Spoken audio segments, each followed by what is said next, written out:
can you say, hand on heart, that your absence hasn't had an impact on attempts to resolve this dispute? And with hindsight, it was at least unfortunate timing. No, not at all.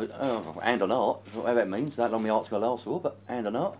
The fact of the matter is, Manuel hasn't been at the talks either. These negotiators are. You see, years ago, when it had been British Rail or London Underground, we would have been at the talks. But there's no way that we can now split ourselves up into 501 different pieces and say that we're going to negotiate for one company, and not for another company, and not for another company. So I've not been involved in the talks before I went away and leave. We have a negotiator and a negotiating committee that does all that.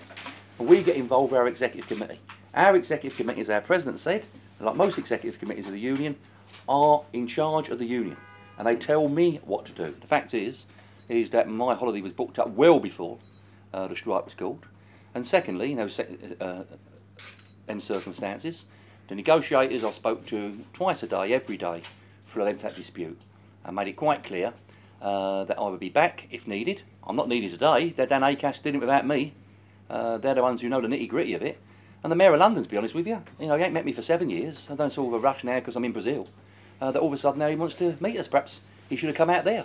Who knows? But the fact is, I'm back here now, and he still ain't met me. If I want to spend £10,000 in a car, or £10,000 on a holiday, or £10,000 on cigarettes, that's up to me.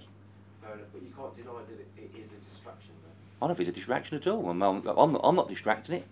What do you want me to do? Sit under a tree and read books of Karl Marx every day? I mean, what do you want me to do?